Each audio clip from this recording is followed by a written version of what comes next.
Welcome back to the Mina Kimes Show featuring Lenny, only NFL podcast. One of the hosts thinks counter is where mom keeps his treats. That's Lenny.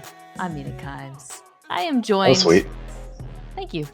By, as usual, the one and only Domonique Foxworth, host of the Domonique Foxworth Show, frequent collaborator of mine. Domonique, there was no Monday Night Football this week, so we're going to double up on winners and losers. We're going to bounce around the league. There's a lot to talk about. I'll just get right into it. Your first winner, I think, is probably everybody's winner from the weekend. And it is Baltimore Ravens. Lamar Jackson won the MVP this weekend, and the Dolphins was supposed to be a test for the Ravens, another test for the Ravens, a letdown game after another big test that they dominated. And you know what? They went and dominated this one from start to finish. And with, there's a constant. It's funny, the Lamar Jackson conversation. There's always somebody there to give us the one thing that we want, so that we can go and act crazy about it. Where he's like, he's not a quarterback. He's not a quarterback. He's like, all right. Anybody who's still saying anything like that is probably not worth paying attention to. But he threw for 5 touchdowns and was as unbelievable as he has been for much of this season. So it was also about the defense, which it's been all season long. That defense is, even without Kyle Hamilton, been dynamic and flexible and confusing and complicated and slowed down one of the offenses that we thought was, or one of the teams that had a rushing attack and a passing attack that we thought could be a problem for opponents in the playoffs. It might be a problem for other opponents, but it wasn't a problem for Baltimore. Well, not just down Kyle Hamilton. Marlon Humphrey went out early in this game. They didn't have Brandon Stevens. Like, they were pulling up guys from the practice squad. And granted, they were helped by the fact that they jumped out to a lead, which is more important against Miami than some certain other teams in the NFL. It's important against all the Shanahan-y offenses, for the reasons I'm sure our listeners know, in terms of what they can do with the run in the pass when they're not falling behind. Incredible performance by the defense, taking away some of the Dolphins' core concepts, closing the windows that Tua likes to throw into. But this was the Lamar game. And you said something at the top, I felt a little bit bad going after the quarterbacking tweet because it does, one, it's like, whatever, but it is worth noting it was only this last offense that teams made it known they weren't pursuing. So it's not like we're singling out, everybody believes in Lamar Jackson. There was just this one bad take or straw manning. Like, I have heard bad takes about him consistently. And I think throughout his NFL career, and I think what is so cool about this game, the last 2 games, the offense in general right now, watching it, is it's for years, people who defended Lamar, Ravens fans, were saying, if you just gave him a normal offense, if you just had normal, not even elite wide receivers, a normal wide receiver group, if you just had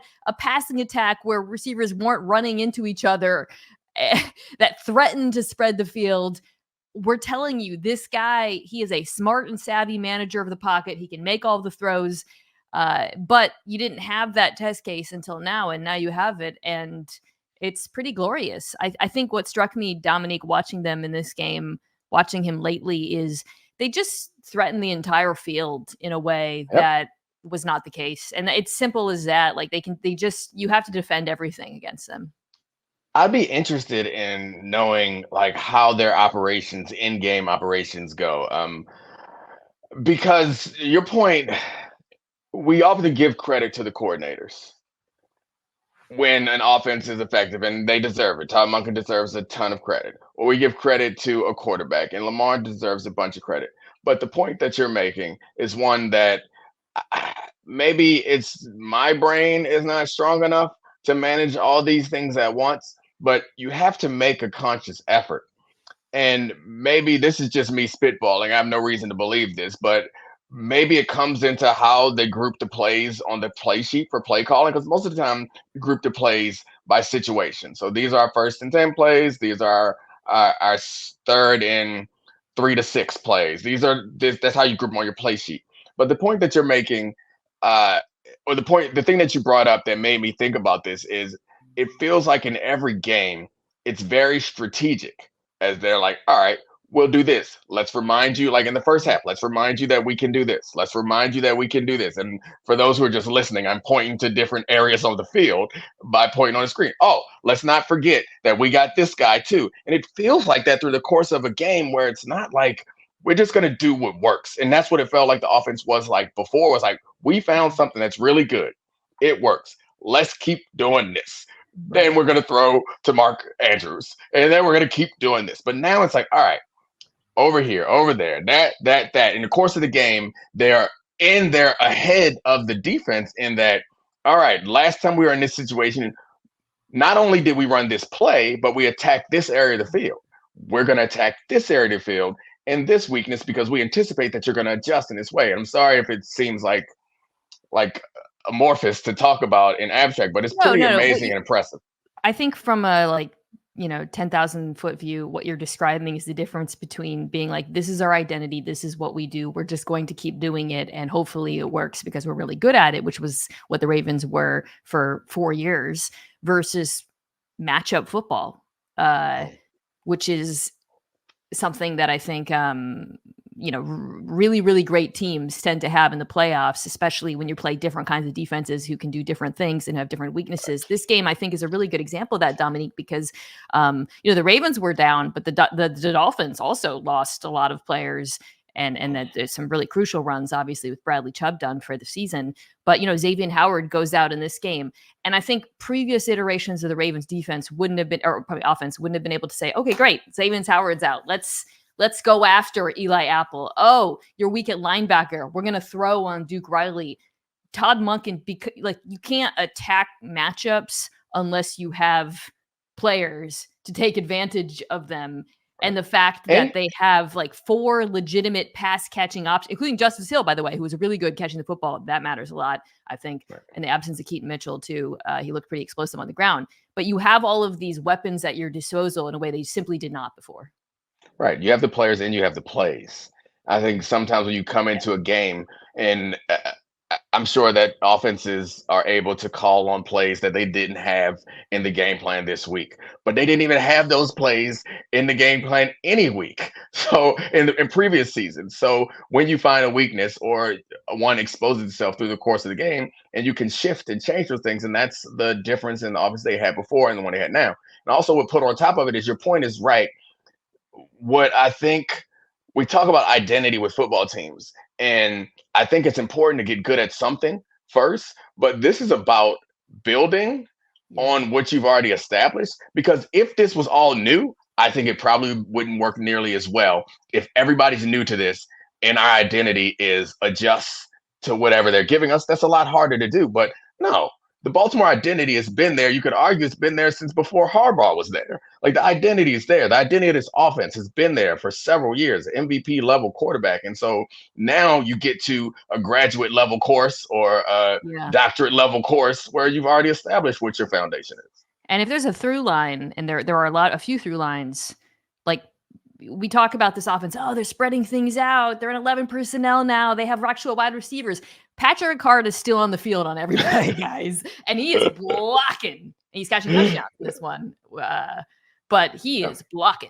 And so it's not like a completely, you know what I mean? We talk about, I talk about identity. They still have a strong identity. This is still a team that uses a fullback. It's still a team that has QB run. And then it still has a team that I think uses the middle of the field. But it's not, they can't only do those things in a way that was the case before. Patrick Ricard is still getting bigger. I feel like he's still growing. I feel like every season he seems like 10, 15 pounds larger than he was the year before. Can I just make one last Ravens point before we move on? Which is this. I want to get your thoughts on this. Not normally, but a lot of the times we give Coach of the Year to the guy who surpassed expectations. It's why D'Amico Ryans and Shane Steichen, I think, are kind of the front runners at the moment. Kevin Stefanski in the mix as well for what he's gone through. But I do think you can make a serious case for Harbaugh for being dominant this year? Like, okay, sometimes you give it to this, but what if we give it to the guy who did a phenomenal job coaching the best team? Here's a few reasons. I mean, the Ravens have been dominant. You can DVOA, point differential. One that really jumps out to me is the time they've spent with a lead, which is not just at the top of the NFL. It's at the top of the NFL by a lot. 11 and a half hours with a lead, less than 2 hours trailing. That's more than a full hour less than the San Francisco 49ers, who are in second place. So there's one thing. Dominance. Number two, nailed the coaching hires. You have the best defensive coordinator in football right now in Mike Macdonald, Todd Monken. That was it. We talk about moving on from Greg Roman like it was the easy decision. It was still a good offense, and it had to be done in a way. I think when we look around at some of the other coaches who have not moved on from guys, I think he deserves credit for that. Three, they actually have been pretty injured this season. Like right now it looks great, but you got the Mark Andrews injury. You lose J.K. Dobbins before the season. A lot of the defensive players were out earlier in the year. OBJ and Bateman were out earlier in this year. So it's not like they've had, a completely easy ride. And then finally, it was an unbelievably chaotic offseason. Ahead of the draft, can you have imagined that the Ravens would be in the position now? I think he handled it really well. I remember him being asked about it at the combine or whatnot. So I just think, it's worth considering. No, that's an incredibly interesting point. It's we normally give the MVP to a team that is the best, and we give Coach of the Year to a team that surprises, and we should broaden that I guess parameter, because I think you're right. And the only time you get Coach of the Year is if you are you only lose one game, like if you get it for success. My thought on that is you're right. We should consider that. And once you pile all this stuff up, and I think also the expectations is an interesting point. Just because we expect you to do well doesn't mean that once you actually do, and I don't think anyone expect, I picked the Ravens to get to the Super Bowl before the season started. Did I think they were going to be this good? No. They still surpassed the expectations. And when you put it the way you did about all the injuries that they had, I think in the preseason issues and the coordinator change and moving on from the coordinator, it feels like we want to give the credit to the coach, but it also feels like the quarterback kind of made that decision. It kind of felt a bit like the quarterback had made that decision. Well, I think everything they did was catered around the quarterback in a way that really seemed unlikely, right, back in the spring. But when you look at the signing of the wide receivers, OBJ, a lot of people, myself included, I was like, oh, they overpaid OBJ. But if it took all of that, who, by the way, looks great now, obviously, who's just hurt. But if it took all of that to make Lamar happy, bring him back and set this up, it was clearly all worth it. So anyways, Baltimore Ravens, the year's not over, but congratulations on clearly being the best team in the NFL. I have another winner that I'd like to throw out that we don't spend a ton of time on, and they're not even coming off of a particularly good game, but the Los Angeles Rams. I just haven't talked about them much. Speaking of great coaches, my God, Sean McVay, what a season. Also, GMs, Les Snead. They went from F them picks to reloading because this draft looks like an absolute slam dunk from obviously Nakua, who's unbelievable, but Kobe Turner, Byron Young, Steve Avila at guard. I think what's, elite offense, obviously, but the fact that this defense has looked as competent as they have, they finished in 22nd in DVOA, but that's better than Seattle, which has invested so much on that side of the ball. It's just a really, really impressive season and they've really dramatically surpassed expectations. And I imagine that the reason why they're low is more because early in the season than it is late in the season. I'm not 100% sure, but it seemed like to me they're playing better on defense later in the season. Though they won the game, this is not the week to call them winners, but I think you're right that they deserve it. So we will call them that because my man Matthew was having flashbacks. He was throwing some they rough, come in clusters for Matthew. Yeah, he was having some rough passes, and I will say they have a running attack that seems to be pretty solid. And watching them find exceptional receiver in Puka Nacua and then use him to ISO block blows my mind. I'm not going to pretend like I'm smarter than a football coach, but I'm not doing that with a guy who is positioned to at least be our number one receiver going forward. But Puka does a good job with it. And it's the last thing about Puka that I have is it feels like on this show, it just hit me that every time we talk about the Rams, I comment on Puka being faster than I thought he was. In this particular game, my man Puka got walked. And I was very sad. I was very sad. Puka broke on down the sideline. He got walked down like 3 yards from the end zone. Poor Pookie. I know, but it is no defense. unbelievable. Yeah. Who do you think faster, him or Cup?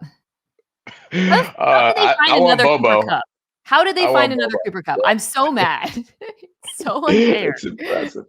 It's impressive. You like what you like, I guess. You just like what you like. Well, but I think you can point to the class, but they've developed all these guys. I mean, from Puka to the defensive linemen. Again, they really deserve a ton of credit, like for putting them in a position to succeed, and then also like the rapid, like right now, just who all these young players are relative to the beginning of the season is pretty impressive. Yeah, I don't know. I mean, it looks like we're looking at Rams Lions potentially, right, in the playoffs. Yeah. I mean, that's going to be a really tough one for me. Gosh, Stafford. Yeah. Oof. Yeah, it's going to be I mean, I guess the battable offensive coordinators running the ball against each other and play action and each other's linebackers into oblivion. The Lions had a pass rush. That was nice because that's been my big criticism why I don't believe the Lions are going to make any noises. I know we're not talking about the Lions now, but it's like not only the defense generally, but it's the quarterbacks, man. I mean, Goff's the perfect example. If you cannot get pressure, you turn Jared Goff into a really good quarterback. If you can consistently get pressure and cause the offense to adjust, that makes it makes life a lot easier for everyone else. That's going to be interesting. Aaron Donald versus the interior of that offensive line. We'll talk about it when we get there. I kind of pondered that a bit. I mentioned them in comparison to the Rams defense. Let's talk about the Seahawks really quickly. That was one of the more embarrassing. We're going to actually get to probably the most embarrassing defensive performance of the season, in my opinion, but this was up there. Let's see. 132 rushing yards after contact. That's the second most Pittsburgh has had since ESPN started tracking this stat.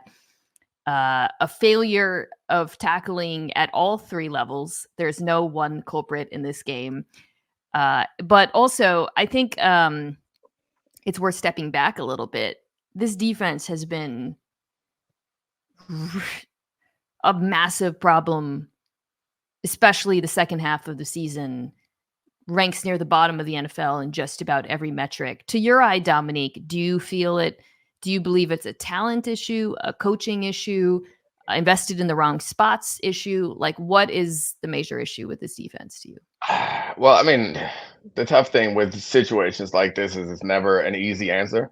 I think some teams you can point to and say it's one thing.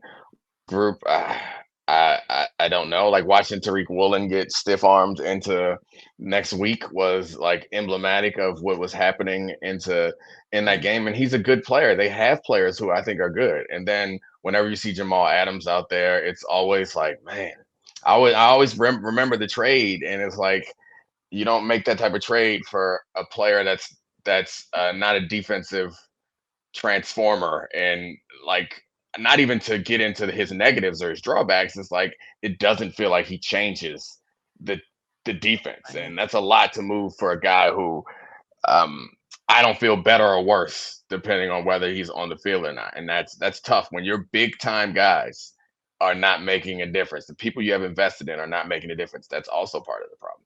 Yeah, I think it is. That's a good way of capturing it. They've put a lot of resources into players that have not panned out on that side of the ball. I mean, they didn't, take a pass. They've taken pass rushers in the second round.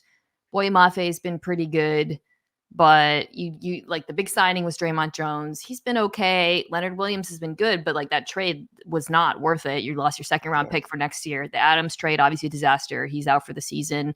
Witherspoon's a really good player, but it's not enough. It's just not enough. And I think, You're seeing some of the veterans get older. Wagner in the middle has struggled in coverage all year long. When we Diggs at talk about safety, it's just we talk about the Ravens dealing with all the injuries, and that's when the coaching comes into it. It's like it's possible, and I think we have to remind ourselves, or at least I have to remind myself. I shouldn't have to, but remind myself that everyone in the NFL is good. Like sometimes we talk about some of these players like they're bad. There's some when they're coming off of the college game. Like I watch the college game, like, oh yeah, it's not his fault. He's just bad. And like some of the college guys just aren't good. Like some of them don't belong out there. But the NFL guys, there's nobody out there who's bad. And if the defense, no matter how many injuries, if the defense is just bad, like that to me feels like you can't explain it away with injury issues because no one out there is just garbage. Like you should be able to coach around some of those things, at least to be mediocre, and they can't. And they've been bad now for like 4 or 5 years. And Pete Carroll is a defensive coach. I still think he's a good coach. What they did last season, he's made some good choices, but you can't. Yeah, at a certain point, you are what your record says you are, and the defensive record since the Legion of Boom has just been bad. It's just been we're talking about a bottom 10 defense. And it's so clearly the problem with this team. Tell me if this is like a straw man or if whatever. I cannot fathom people thinking Geno Smith is the problem on this team, especially maybe I don't want to but whenever the Seahawks struggle, people say, oh, they need a quarterback, whatever. I'm like, I'm sorry, did we watch the same game? Geno was tremendous. Pittsburgh, that defensive line was dominating, and his ability to move inside the pocket, manage pressure was tremendous. Some of the throws he made to DK in the middle of the field, outstanding. I've mentioned this before, but a stat that I keep bringing up with Geno, he's the third most pressured quarterback on third down. Russell Wilson and Sam Howell are in front of him. Those quarterbacks hold on to the football. That is why they're so pressured on third down. Geno Smith does not. Their struggles are not his fault. Maybe, there's a couple mistakes here and there, but largely he's been very good this year. So I just... Yeah, that felt like a statement framed as a question. I don't I don't think it's a straw man. Like I think that people generally, when there's a struggle, like you want to go to the quarterback, especially when the quarterback doesn't have the pedigree or the history that some of the great ones have. So yeah, like Geno is not the problem. Geno has not made a tackle. Geno is not rushing the passer. That seems to be the big problems with this team. Geno, along with those receivers, have been able to have some really impressive games and also play well enough to win some games that they're not getting a chance to make an impact. And like, I don't know, seeing Bobby Wagner out there, like he's still good. I don't think that's the thing. Is like when we look at this team, that's why the more we talk about it, the more I lean towards talking about coaching, because you look at this team, they have talent. Like, like, I don't know, between Williams, Wagner, Witherspoon, Woolen, like these are good football players. I would think that you could put together something serviceable. And also the longevity of how stinky they've been for a long time. Like that's an organization. Well, I just think the contrast with the Rams is so glaring, frankly. And we talked about Sean McVay, Raheem Morris, who's their defensive coordinator, who's done a hell of a job this year. Yeah. So, all right, let's take a quick break and talk about another defense that's let's talk about the most embarrassing performance that I alluded to. Yeah. Tickets to the game, merch, meals at iconic restaurants, stays at Caesar's Palace, all this can be yours when you bet with Caesar's Sportsbook. Win or lose, every bet earns reward credits, which you can redeem across the empire. Now, if you haven't started yet, register using code OMAHAFULL, and then place your first bet up to $1,250. If you win, great, keep those winnings. But if you lose, you'll get your stake back as a bonus bet. New year, new goals, new opportunities to catch all your favorite sports live with Vivid Seats, your home for every sack, hat trick, and buzzer beater. Plus, with Vivid Seats rewards, you can score free tickets, surprise seat upgrades, an annual birthday discount, and more. They're the only ticket company in the game that rewards fans for every purchase. As the official ticketing partner of ESPN, Vivid Seats is offering you $20 off your first $200 ticket purchase with code MINA. That's code MINA. Visit vividseats.com or download the app today. Vivid Seats. Experience it live.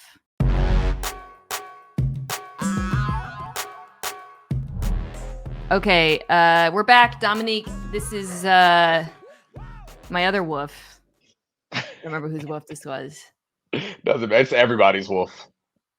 This Eagles loss has to be one of the worst of the year of any team. The defensive performance. The Cardinals didn't punt. We should start there. They had over 30 first downs in this game.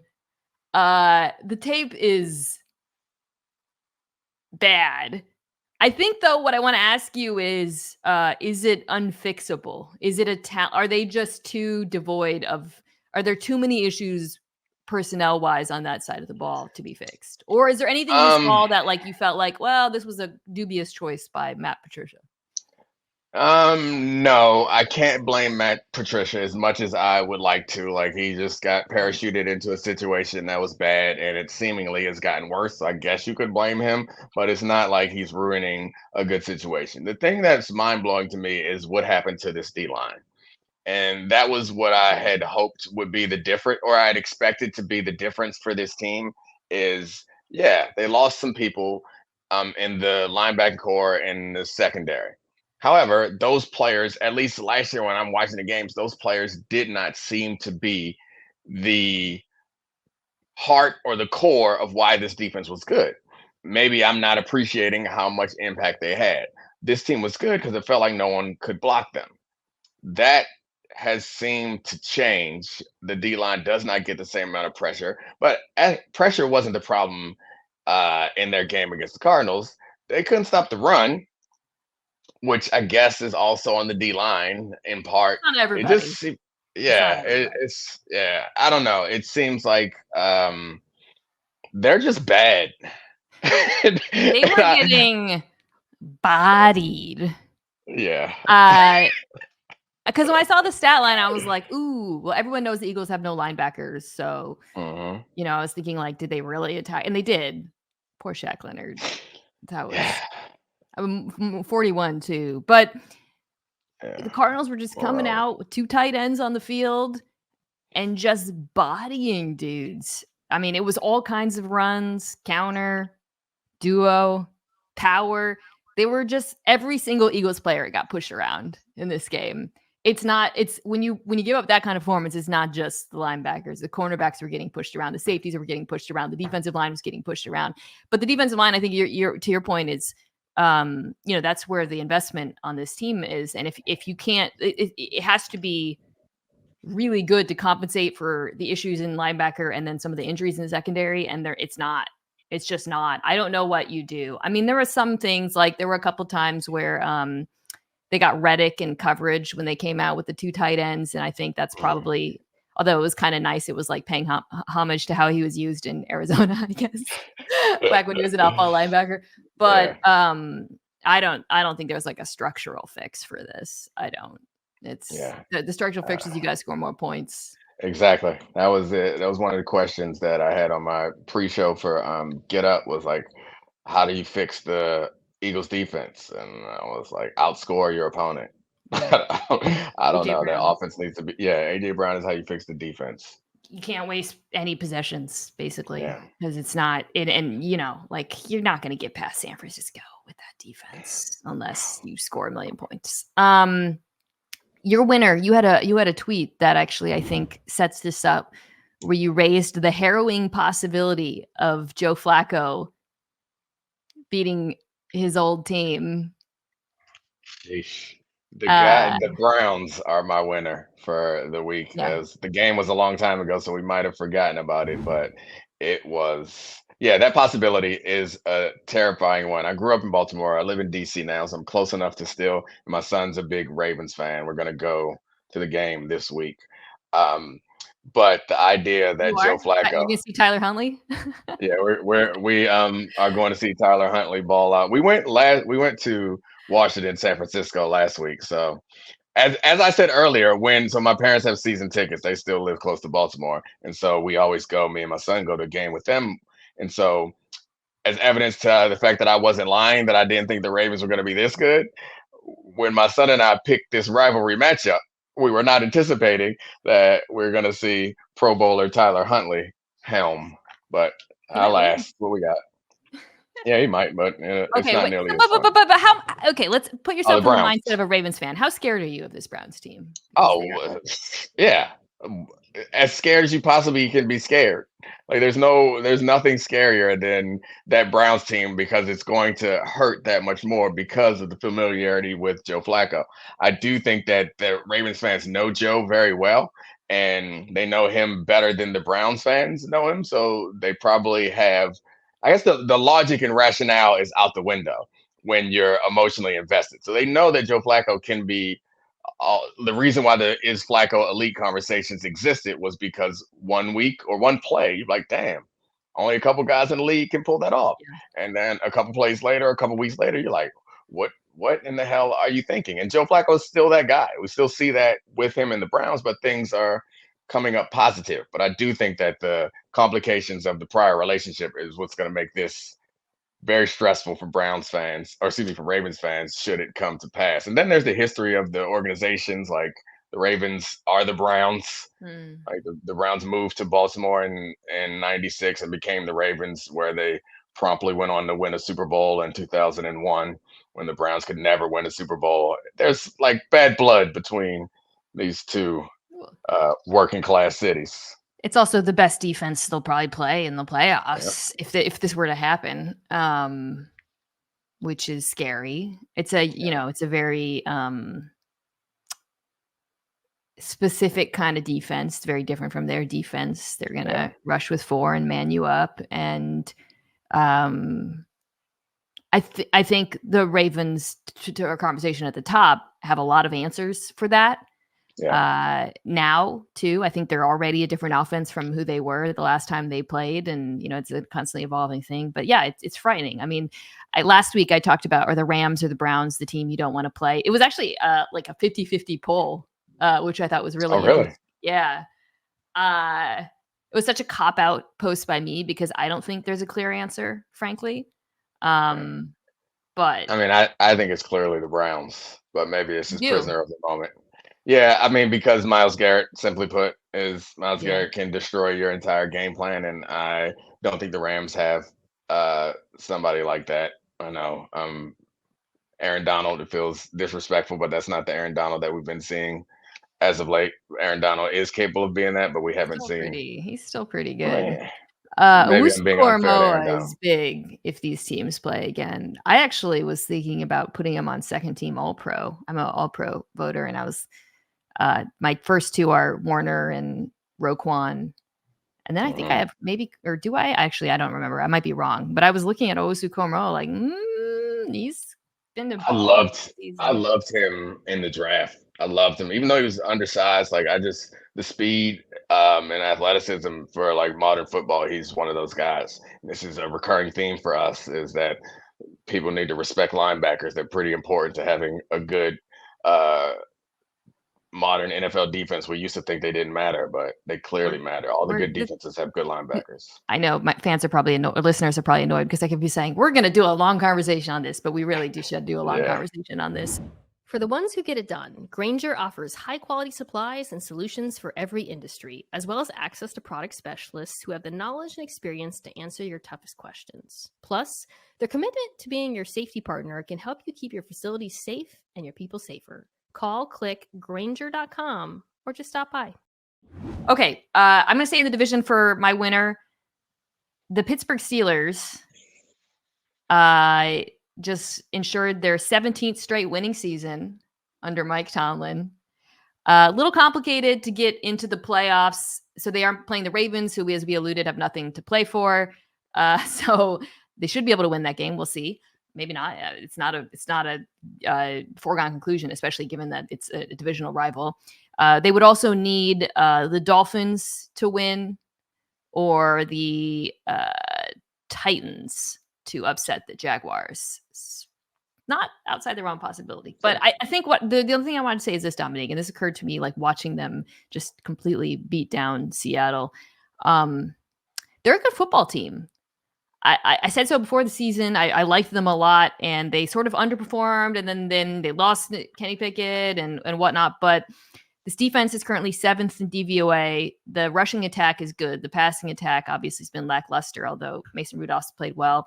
They have good young players on both sides of the ball. This year's draft looks good. And one thing I like about the fact that they're sticking with Rudolph, which is the right choice, is it suggests that they're going to be active pursuers in the quarterback market this offseason. This is a team, to me, that should be very aggressive about finding a quarterback because they really do feel a quarterback away. Yeah, the offensive line is all that matters in the way that they ran the ball, which you pointed out wasn't much offensive line against Seattle as much as it was running back play. But I think when we talk about teams that are quarterback away, we're all or at least I'm reminded of what we thought about the Jets. Their offensive line is not the Jets' offensive line, but the type of quarterback you get in the situation that he's in matters a great deal. They moved on in the coordinator front, but I think the quarterback, who the quarterback is, who's going to be available. Maybe they look, who they should not look at is Russ, because that is a guy, as you pointed out before, is holding on to the ball. Not that he seems like he'll be available, and not that they would go that direction. But I think you put him as a winner. It's something to be optimistic about them going forward. A lot of young talent. This is not their year by any stretch.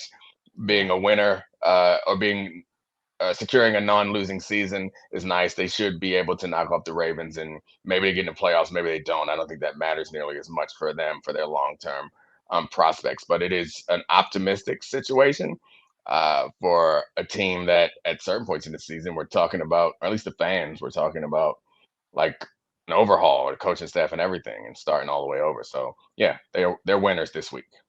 Yeah, I think it was just, you could have seen them like if muddling through with Pickett, and I'm not saying it's over necessarily for him, but feels like it. It does. The fact that they're sticking with Rudolph to end the season in a meaningful game, and I think that's good. I had hoped he would take another step, and he didn't. And he got hurt, obviously, but I think the tape was what it was, and it wasn't great. Okay, let's wrap with the final loser. It's your loser. And what a loser he is. David Tepper. I haven't had a chance to talk about him much, and him throwing a drink. If fans don't know, I'm sure they do. He threw a drink on a Jags fan from his owner's suite. Yeah, so that is just the last in a long line of poor decisions by David Tepper, the owner of the Carolina Panthers. The team has seemingly not gotten any better positioned. Nothing about them has improved in his ownership tenure. They don't seem better off from him being there. And then him throwing that drink, to me, is just despicable and unacceptable. So, I don't know what was said. I'm sorry, go ahead, Mina. No. I was just going to say, we're taping this on Tuesday morning, Pacific afternoon. They haven't said anything yet about it, and there's no indication yet. I'm reluctant to come out with it's outrageous that the NFL hasn't punished him, because by the time this comes out, something will happen. But if they don't punish him, that would be outrageous. Domonique, yes. The personal conduct policy says that owners are allegedly held to a higher standard. You're talking about a team whose owner was engaged in some pretty despicable behavior, and then he sold the team and made a ton of money, and that was that. He did get a statue airlifted in one of my favorite videos of all time. So that was, But the point is, if you're the NFL, you gotta punish him for this. That is a no-brainer. Yeah, I assume that that's going to happen at some point. But yeah, right. I think that even if he gets punished, I think it's fair to be critical of his tenure and critical of that particular moment. Just because you get punished doesn't mean that we don't get to say how silly it was. And I think what I realized in doing my show immediately after on Sunday night, I realized that what about it made me so angry was I don't want to defend the Jacksonville Jaguar fan because I don't know what they said or did. I'm sure I know fans are capable of saying some really awful things, but at some point, if it's so bad, you get them removed, and then you deal with that. Whatever comes from that, whatever ridicule comes from that, you get this person removed. That's a reasonable course of action.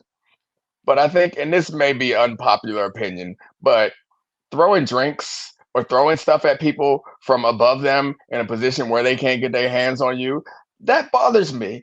I do not like doing actions that should incite a fight, and then we can't fight. Because unless you are a real housewife, throwing a drink to me, or even if you are a real housewife, that is tantamount to when you remember the lake fight where the guy threw his hat up in the air. It was like, it's time to go now. Throwing something at somebody means it's time to go. I don't appreciate you inciting a fight and then running away. I would have respected more if he climbed over and did some fisticuffs. If you want to straighten this out, that just annoys me. Yeah, I don't think that's an unpopular view, Domonique. I think most people probably share your opinion that owner from his vaulted security Latin box should not be literally punching down. I mean, not literally. I guess the point that I was saying people might disagree with is I would have been fine if he climbed over and fought. Yeah. Or if that would have made me happy. Like if they were in the concourse, maybe it's like a different dynamic where he's at least vulnerable in some ways. No, it's a perfect like metaphor or like example of the disparity in positioning, which this guy's given quotes that suggest he's of that mindset. It's just fun, man. Like Dan Snyder, they got him out the paint, and David Tepper said, "Hold my beer," or "Don't hold my beer. I'm throwing my beer." Yes. But, I mean, he literally said, "Hold my beer" on your face. Well done, Mina. You did that by mistake, but it's perfect. Punish him. Yeah. All right. That's it for the. Oh, by the way, so Panthers fans, if you're listening and you're very sad, I'm doing a special edition this week, in addition to the preview where Brett Coleman's joining me. We can also watch it on YouTube, of course. You can watch this on YouTube. But we are going to do New Year's resolutions for the worst teams in the NFL. So you might think, no one's talking about my team anymore. We will.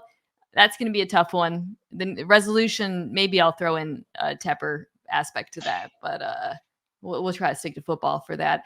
Domonique Foxworth, you can check him out on the Domonique Foxworth Show. You can also check me out sometimes there, wherever you get your pods. Thanks for joining, as always, bud.